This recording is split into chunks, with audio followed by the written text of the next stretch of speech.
is entitled Jitter Noise Impact on Analog Spiking Neural Networks, STDP Limitations. And the presentation will be done by Professor Pedro Ferreira from University of Paris. And just to remember that this is a paper candidate to best paper, so taking care with the feelings of the final of the presentation, and I will pick up the formulas after the session. Thank you. Thank you very much, Mr. Chairman. I would like to thank the audience and most of my PhD students of Juni who wasn't here to present this work. This work is a quite pleasure to present because we are going to enter in a new world of neural networks, and we see a lot of people proposing architectures from implemented based neural networks. And we don't have much time or much papers in the literature talking about the noise in this kind of circuits. And this is what we show here. So let's first understand what we call about neuromorphic computing. Neuromorphic computing, there are three main steps. The first one of computing a neuron, so we talk about brain, of course. And this is the natural intelligence. The natural intelligence, the brain computing, it's a very good machine that we are using now to listen to this presentation, and it's consuming about 20 watts and has a few trillions of synapses. This kind of connections enables us to do some kind of number of cognitive tasks at the same time. This machine inspires ourselves and inspire machine learning engineers to do some kind of neural networks. And one of the more common now, and maybe you already use it, is ChatGPT. ChatGPT, this latest version, uses deep neural networks and mainly GPUs like this one. The total power consumption, and here I'm not talking about the drain of ChatGPT, I'm talking about using ChatGPT, and is few thousand megawatts every hour. It consumes this power.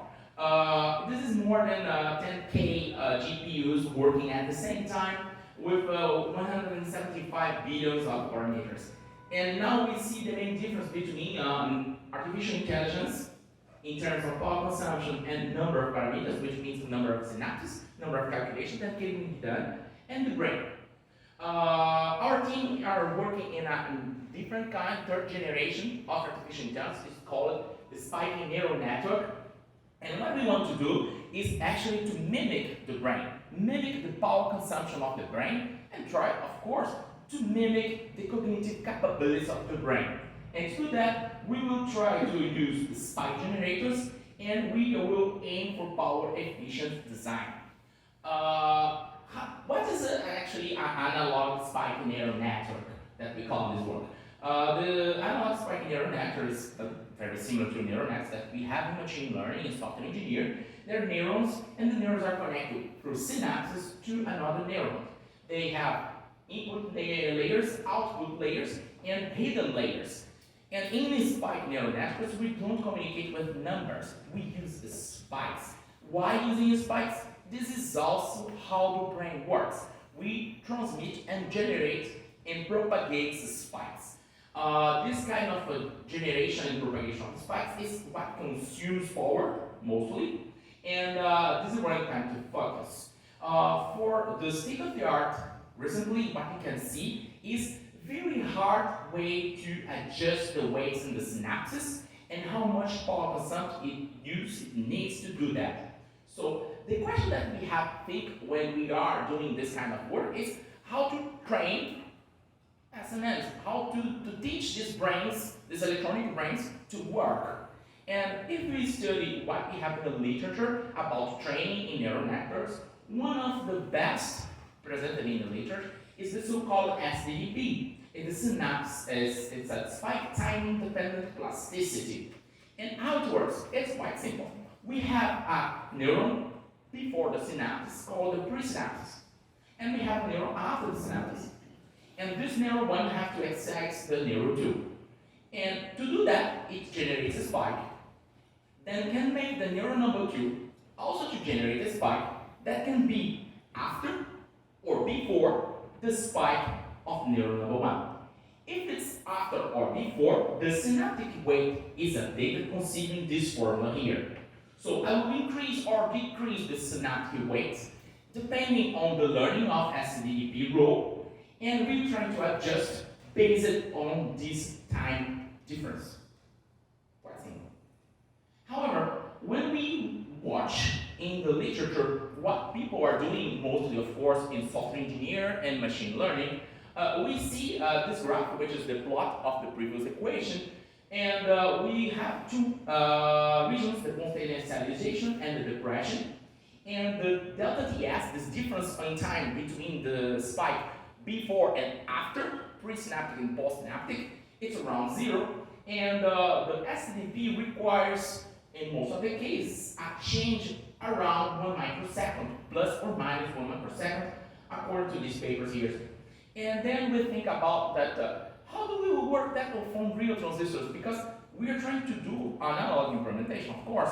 And how does noise in neurons will affect this time and this time difference when we consider STDP learning?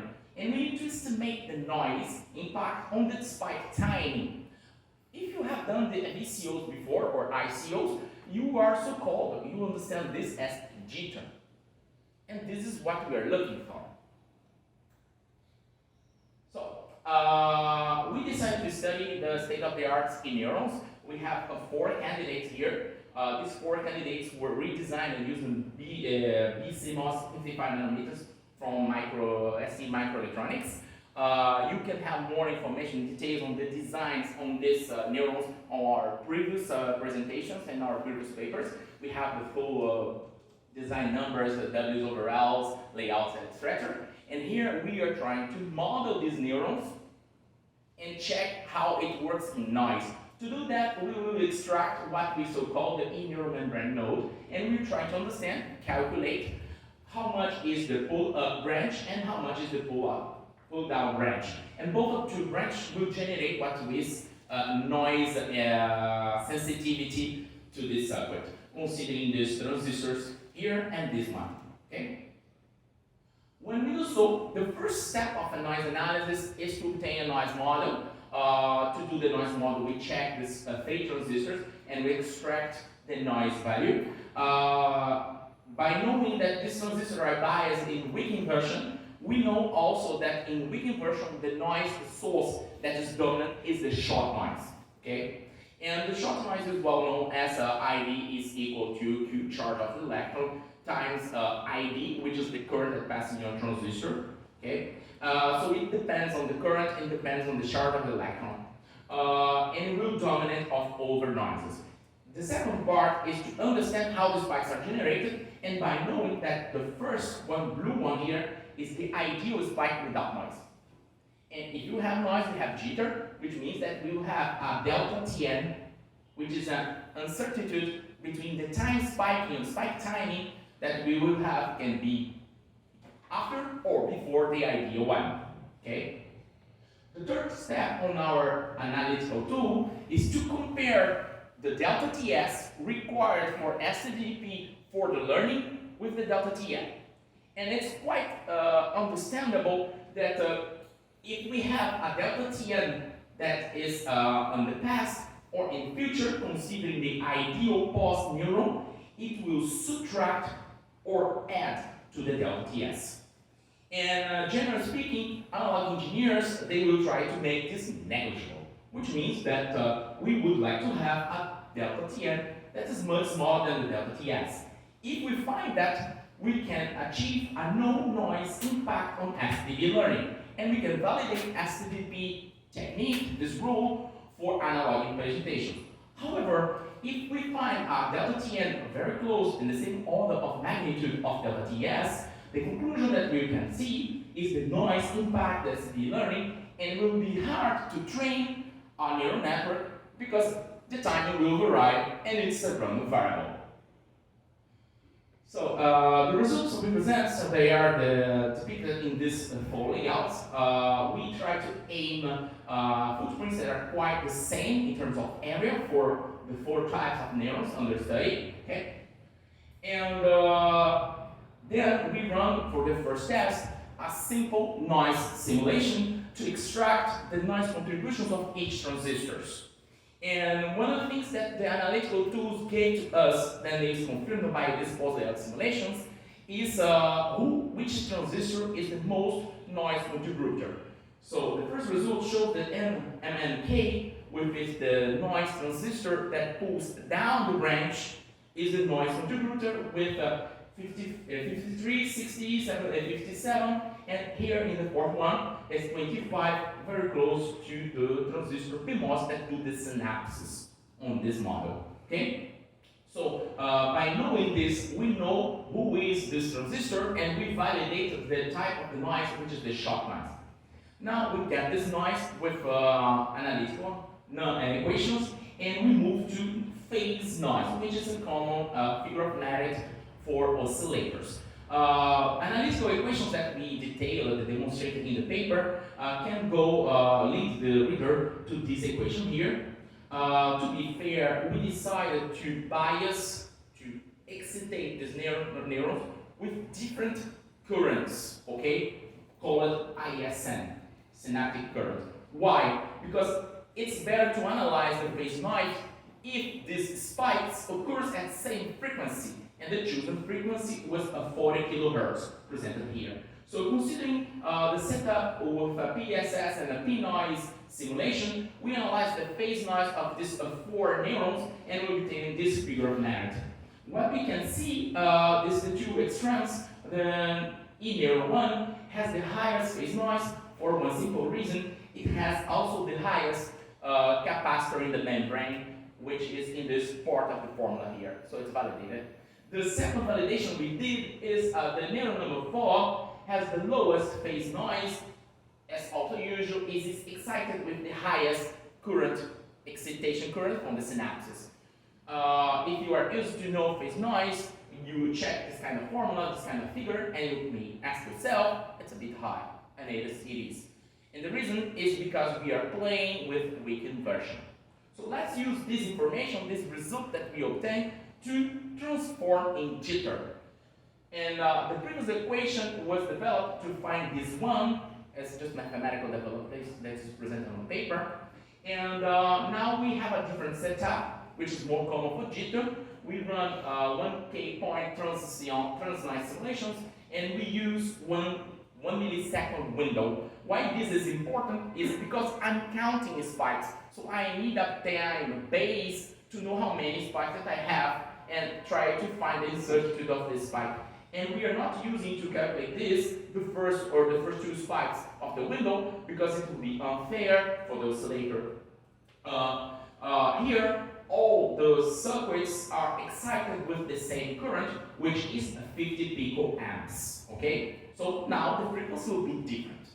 The result that we find is for all 4 E neurons, we have some jitter, expected, and the jitter is a bit high. For the neuron number 3, the jitter can go up to 4 microseconds, and for the E neuron number 4, the jitter goes up to 1 microseconds. So the first conclusion, if you remind that we had just talked before, we need to fix this one jitter, the delta Tn, much smaller than the delta Ts. And what we have just presented to you is actually the reverse of that. Because mainly in bottom line, the delta T noise generated by jitter is at the same order of magnitude of the delta Ts. So this finding for noise analysis generates another problem, another interesting question to ask. To complete our results, we decided to do a histogram to present the distribution of the time deviation, delta Tn, from the jitter that we have just done. And the 4 E neurons will present these 4 histograms. And what you can see is the standard deviation compared to the mean variation can be higher and as high as a few hundreds of %, much bigger than the timing required. To this end, we presented in this paper that using the time as a metric to training is probably not the better idea for analog implementations. And to try to find out what would be best, we decided to do the same for the spike in frequency. And it was free to us to see that when we check the spike frequency variation, considering noise, we have a much less than 1% variation. And it remains low with the same analysis. So what we can check of this is maybe the time position is quite sensitive to noise and cannot be used to learning. However, using the spike in frequency is much better and much more robust. To conclude, the study of the impact noise and the spike timing is a critical parameter for STDP. It's quite good, I'm not saying contrary for the software engineers, but if you're trying to do it with hardware, you must consider noise. And we did using pulse layout simulation results, and we demonstrated that the most noise contributor is the shock noise. The most sensitive transistor for this shock noise is the MOSFET that is on the K, the low one that goes to the pull down. And the jitter noise will generate 3 orders of magnitude higher than the accurate spike timing required for STDP. And the distribution of the timing is always above 76%, while the distribution of frequency spiking is always below 6%. To this information, of course, no space. To conclude, I would invite the future research to check it out and see noise in analog secrets will be limiting the spiking neural networks. And learning using some kind of STDP or spike timing rules will be a challenge. Thank you very much for your attention, and if you have some questions.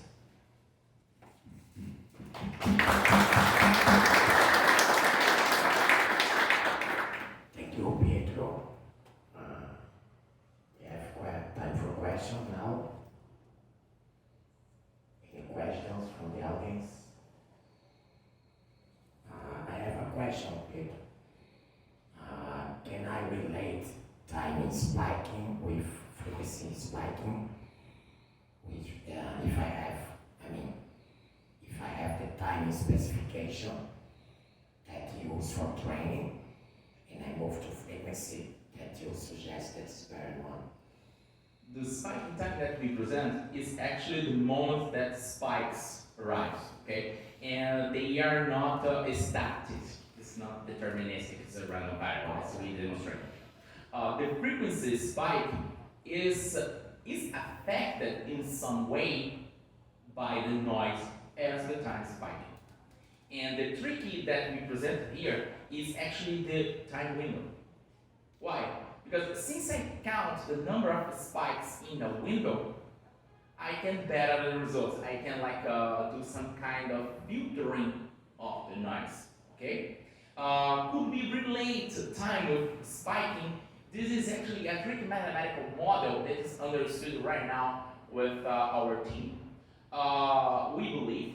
However, the hard part of doing that is everything that I have shown to you is actually highly non-linear.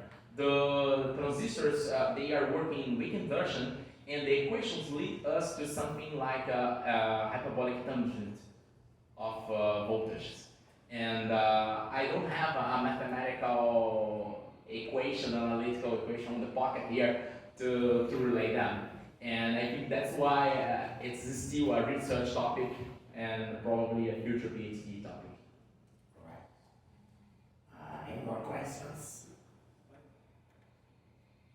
Okay, so let's thank you again, Pietro, for his presentation.